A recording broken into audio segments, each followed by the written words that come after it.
Okay, so in our previous two videos, we looked at how to create the virtual machine and I gave you the overview of the environment.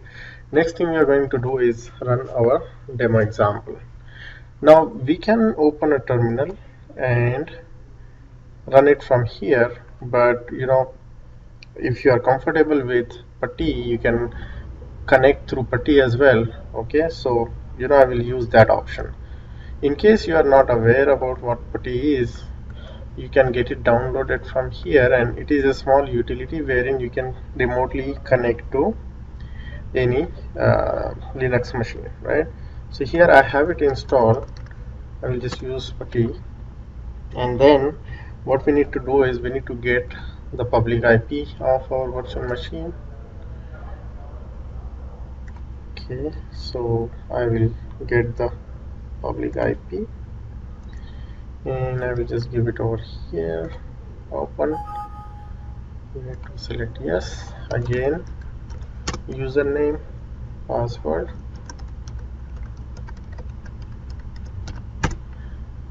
and we'll get connected, right? So currently we are at the home directory. We need to go to desktop, Ethereum, demos, and HelloWorld demo. So this is our directory where we have the code. So the first thing we need to do over here is we need to compile the code, right? Now that code will get compiled and deployed on our Ethereum blockchain, but we don't have the blockchain running, right? So what I'll do is I will just duplicate this session, okay, here,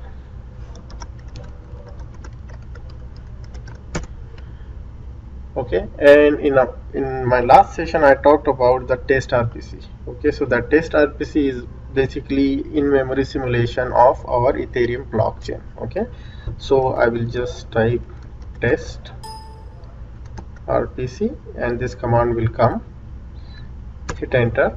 So now this basically is our Ethereum blockchain, a simulation of Ethereum blockchain, Ethereum public blockchain. So instead of we compiling our application and deploying it on the main chain, we created a simulation. And here you will see by default it gives you 10 different Ethereum accounts which you can use it for your testing purpose. Okay, so this is running and this is the port where it is running, and in my last video I did mention that we configured our application to connect to this port for deploying our contract. Okay, so next thing we are going to do is over here, I'll clear the screen. I will use Truffle and migrate. So Truffle framework will look into our demo folder, and it has the migration script which I mentioned in the last session.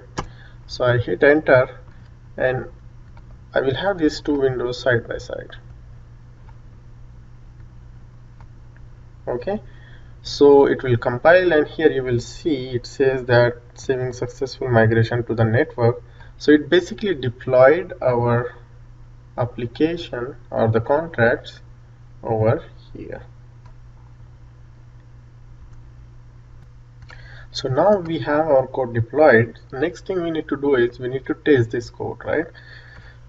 So again, Truffle here gives us out of the box console for testing purpose as well. So wherein it gives you the APIs through which we can call the contract which are deployed on our blockchain and execute the functions within the contract. So if you remember, in our contract we had one metacoin, and that metacoin has a couple of functions for getting the balance and one function for sending some amount to another account, right? Now here I have some commands which can be used to run our contract. Now again here we use a framework called Web3. So now here we use another framework called Web3, and this framework has all the APIs to basically work on the Ethereum blockchain. Okay, so in our case the Ethereum blockchain is our test RPC, and we can query that chain through this command. I told you that when we started the testnet, it gave us 10 sample accounts.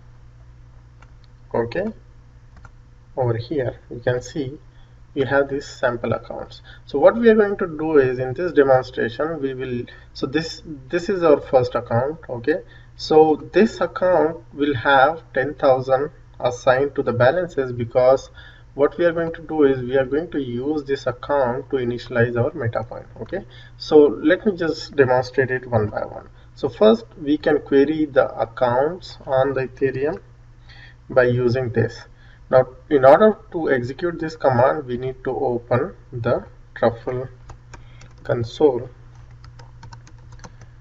So I will just say truffle console, and it will open up the test console, and over here then we can execute. So we are in the truffle environment. I will just copy this command and we are going to execute it. So this command will query our blockchain and it will return those 10 accounts. If I hit enter, you will see I have these 10 accounts, the same 10 accounts, public accounts, which are available. You can see this one ends with 349, so here we have 349. These are the same account. Next thing I'm going to do is, you remember, we talked about contracts in our code. One of the contracts was metacoin, and I said that metacoin is similar to a class in the object-oriented programming. Okay, so here I will create a variable metacoin, and then what we are doing here is basically invoking that contract. Okay, getting it deployed. Once it deploys, we are going to assign that instant to this variable. Okay, so this code basically create an instance of metacoin and assign the value of that instance to our variable. So I'll just copy this, paste over here, and we have the metacoin instance created. Next thing we can do is we can get the balance of the metacoin. Now if you remember the code, the metacoin, okay, so let me just show you here the code. So this is our instance. Let's cd to desktop /ethereum /demo /helloworld demo. I will start the visual code. Now here in the metacoin we had this constructor, right? So this constructor will assign 10,000, but it will assign to the address who is going to initialize this contract. So in our case we initialized it to metacoin, right? So what we'll do is, through this we will call, okay, and you will see that it will have 10,000. Okay, so it is returning the value 10,000 over here. Okay, but this value will be only to the first account, okay, because we invoked it through this account. Okay, the other accounts will be empty at this point. Next, what we are going to do is we will create two variables representing these two accounts, 0 and 1.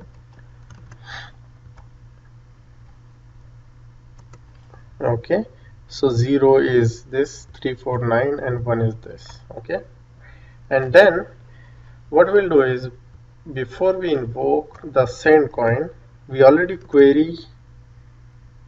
So let's query it again, the account 0. Okay, so the balance is 10,000 because we initialized our metacoin using this account.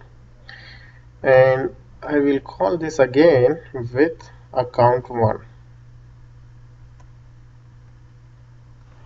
Okay, so here account 1, and account 1 will be 0. Okay, now what I'll do is I will call this sendCoin method on our contract.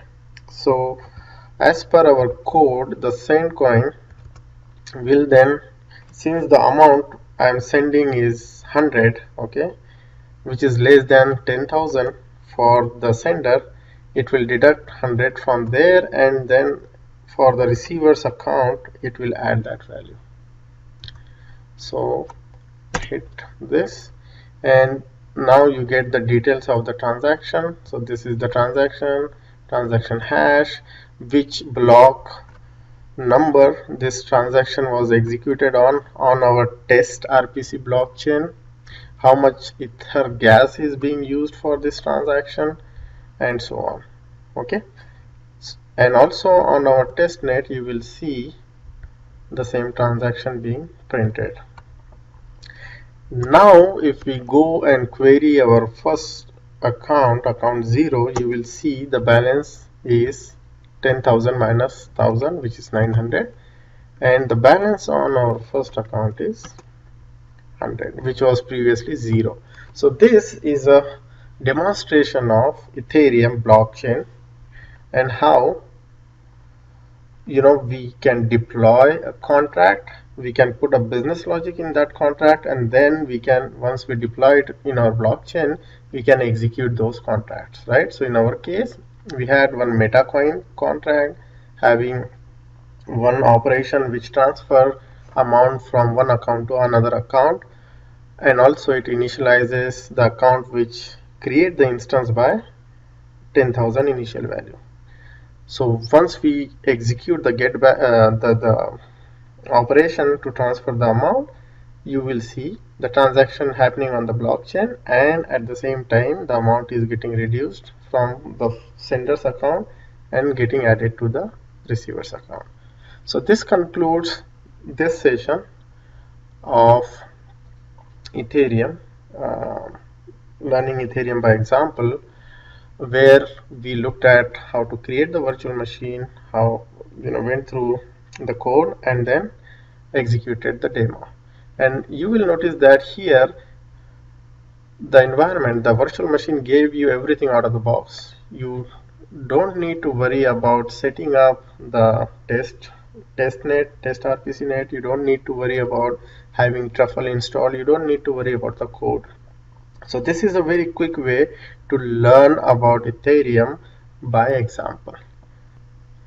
And once you are done with all the testing, do make sure that you go and stop your virtual machine. Okay, so you need to select your virtual machine and click on stop, otherwise the VM will be running and you will get charged for it.